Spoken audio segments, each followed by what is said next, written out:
Okay, so this has a sort of an explanatory appendix, and it has an epigraph from Mary Wollstonecraft Shelley, who wrote Frankenstein, and she's describing the monster, and she says, "It became a thing such as even Dante could not have conceived."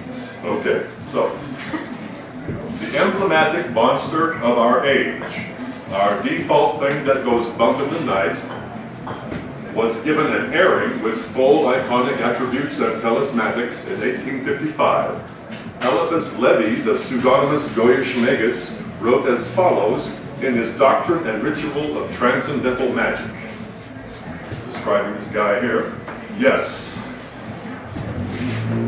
we confront here that phantom of all terrors, the dragon of all theogonies, the Ahriman of the Persians, the Typhon of the Egyptians, the Python of the Greeks, the old serpent of the Hebrews, the fantastic monster, the nightmare, the Crocomitane, the gargoyle, the great beast of the Middle Ages, and worse than all these, the Baphomet of the Templars, the bearded idol of the alchemist, the obscene deity of Mendes, the goat of Sabbath, the exact figure of the terrible emperor of night, with all his attributes and all his characters, a chimera, a malformed sphinx, a synthesis of deformities. There he is.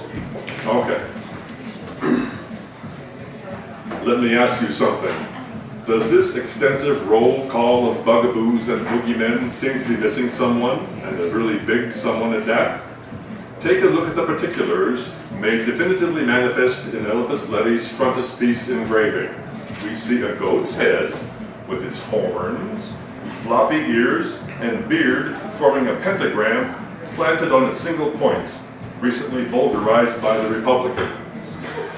We see of wings, a woman's breasts, a caduceus standing in for the hermaphroditical Ithyphallus, and the delicately civious hands of an archbishop flipping the two-fingered benediction salute. Archbishop's hands. You know exactly who this is, even though his horrendous name escapes mention. In fact, from the standpoint of a certain widespread orthodoxy, his dread moniker should subsume the entire list. It should appear at the top of the paragraph with all the other names merely appended as AKAs. And why does this unspecified monster merit such puffing up? Well, consider the formidable nature of his opposite number, the monstrous hypertrophism of his arch nemesis, Superman to his Lex Luthor, Batman to his irritating little prick with his smeared makeup. Our unnamed spook goes up against the greatest monster of all, God, with a capital G and a really impressive whiz. To serve as the all but equally matched sparring partner of such a supreme being, you need to have the absolute eternal principle of evil sequined across your spandex stretchy pants. Satan himself is a smashing novelty act, so why would one of Europe's greatest occultists, Eliphas Levi, disdain to mention him? Why would he not mention him? Well, an unprecedented kind of mind has suddenly appeared out of nowhere during the last couple of millennia. In human history's long context, this mental mutant is more grotesque than Abigail and Brittany Hensel rolled into one. It is characterized by a megalomaniacal sense of itself, inflamed and encrusted with growths like the insupportable noggin of the elephant man. This self cannot help but look upon the world to presuppose a slightly larger self, the one and only CEO and sole manufacturer of absolutely everything. When first confronted by this bizarre pathology, the poor Romans are said to have been so flustered as to react self-defensively with large carnivores. In the present book, if you peer very deep into the illustrations and carefully read between the lines of Canto 3, you might meet one of the empire's top wranglers, Carpophorus the Bestiarius, who taught lions, and even more effectively, mastiffs, to exterminate some of the earliest vectors of the god bacterium. A couple of cantos later, if you peruse our pages with no less attentiveness, you might be able to say the gates to the matron of Buchenwald, Oberaufseherin Ilse Koch, who helped quarantine some descendants of the folks responsible for incubating the original strain. These days, with modernity's benumbed metaphysical instincts, God sometimes seen merely as a vaporous joke. Dawkins and Dead Hitchens are all over YouTube, setting forth the only two alternatives discussable in contemporary major industrialized cosmology. On the one hand, they fearlessly inform us there is a spiritual vacuum more perfect than that of deep space, as it contains no dark matter. The smart money's on that one. On the other hand, we have this burlesque of a popish heavenly father come prop lord as kidnapped from his Jewish tribal tent. So, the Agori mendicant tiptoeing among cremations on the Ganges bank, the uncompadre squaw waltzing in mescalinical bliss through the Utah tar sand, the theosophist humming ragas on a Pasadena bus bench, the Osaka salaryman sardined on a commuter train. All of these honest heathens would jeer at Dawkins and Dead Hitchens and dismiss their dialectic as counterintuitive on the one hand, infantile on the other. And so would Eliphas Levi himself, being consciously versed in the once universal Prisca Theologia. Spiritual vacuum, did those neo-atheists say? In all times and places, right up until Descartes had his triple nocturnal emission during that long weekend on the Donau, just about everyone knew that the air is full of spirits, as Philo Judaeus said. And not only the air, the dirt, the rocks, the water, the fire, everything positively pullulates with centers of consciousness, a goodly proportion of whom would appear monstrous to the uninitiated eye. There seems to be a scarcely imaginable number of varieties and ranks and orders. Our gnomes, our undines, salamanders, sylphs, our elementals, and their mighty ilk, to quote myself, yes. You name it, kobolds even. The unseen universe resembles nothing so much as a gander down a microscope at a quantity of pond scum, or maybe one of those promotional scuba diving videos which the Hashemite Kingdom of Jordan's tourism ministry shoots at the Gulf of Aqaba. Amoebas, sea slugs, winged griffins are everywhere. As far as Jehovah goes, our tiptoeing Hindu, our Amarant peotist, our gentle theosophizer, our son of Shinto god Hirohito, our French occultist, not a single member of our lovely pagan quintet would scoff like a neo-atheist at the notion of that big bully's existence. That's the key word to keep in mind, existence.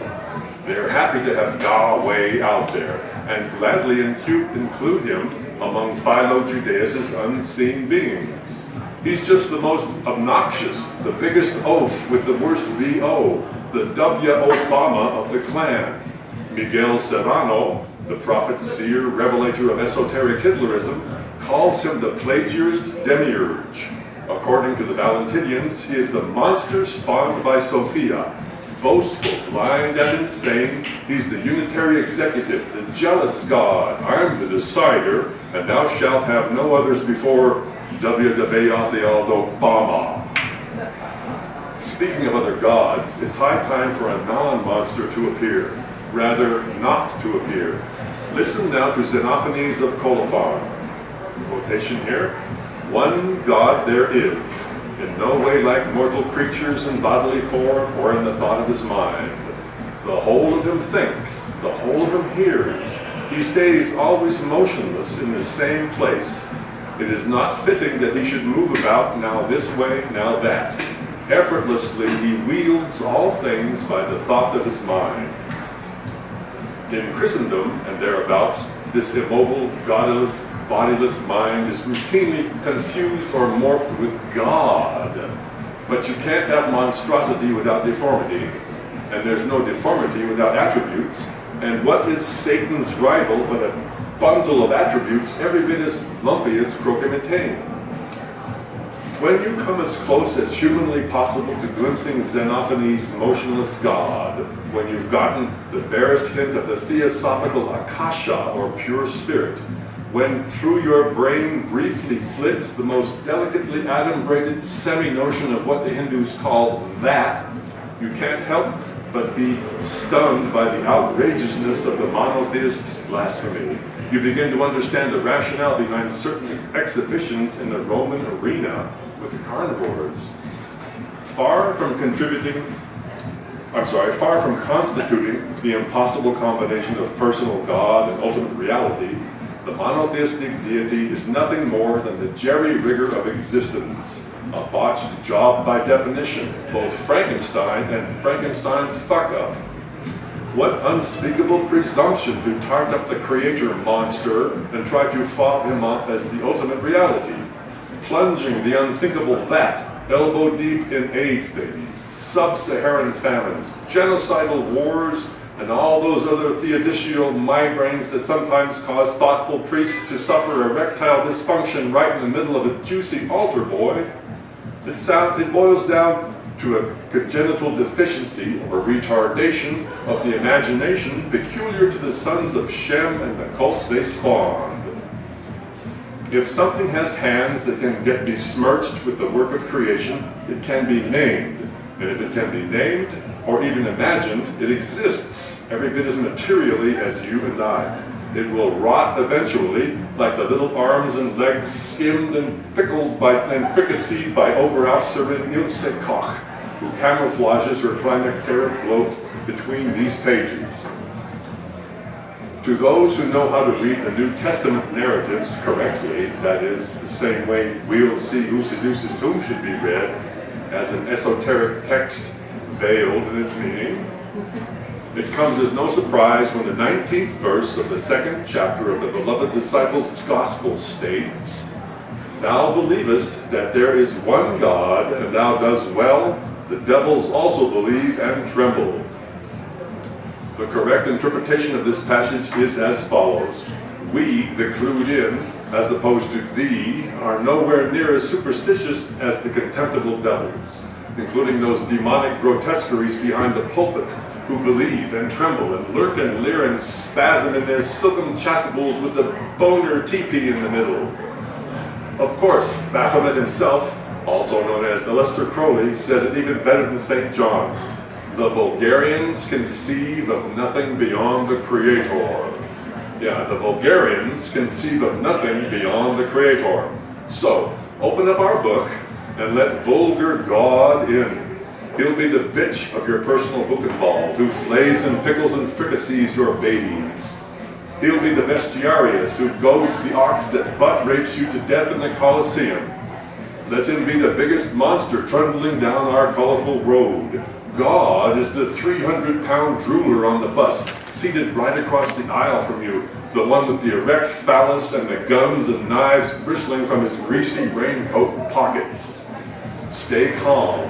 Don't look at him. Pretend he's not there. You don't want God noticing you. Stare straight down at our book in your lap and wait to disembark calmly, but with all available dispatch, at the next stop. For God's sake, whatever you do, don't lay this lovely volume aside and fish out a grimoire from your backpack and start intoning barbarous syllables of invocation. Don't call out the aliases of his rival. That doctrine and ritual of transcendental magic only encourages Heavenly Father. It makes him think that you take him seriously. And this freak mutant, this botched late-term abortion is not under any circumstances to be taken seriously. You must never doubt that God wields a certain percentage of the omnipresent, omniscient omnipotence of the supreme being he wants you to think he is, and compared to us, he comes a lot closer to the timelessness that his priests claim for him and also extend to his eternal foe in the name of public relations. But what, in the end, do those perfectly mensurable superiorities signify? Serrano's plagiarist demiurge may have mucked us together like golems from the mud and set us squirming and sinning elbow to elbow with all the bugaboos and boogeymen that you will find among the words and images of this book. But he did not insufflate our lungs, neither did he gastrulate our astral monads. We, the victims and beneficiaries of this strange material dispensation, are his brats and his bottom bitches, but not his feats of legerdemain. We owe him nothing but lower back pain, post-nasal drip, dandruff, and so forth. On the far side of the Khyber Pass, learned Brahmins who have memorized the Vedas can, on a whim, with a single thought, annihilate the entire universe, including all of its most elaborately tricked out and puffed up monster gods. Meanwhile, our own cheap imitation Brahmins, Dawkins and Dead Hitchens, are sounding like a couple of 7-year-old lads. They're tucked nervously in their bunk bed for the night. Dawkins is averring loudly that Oberalf Seren Ilse Koch is not really hiding in the closet, waiting for the light to be turned off, her sharp, flaying knife at the ready. Our bedtime boys bravely announce to the darkness that Carpophorus, the bestiarius, by no means lurks at Frau Ilse's side. His favorite rutting elephant is most definitely not straining at the leash, sniffing Dead Hitchen's sneakers with its lubed-up proboscis. Just keep talking, boys. Don't worry about a thing. Thank you.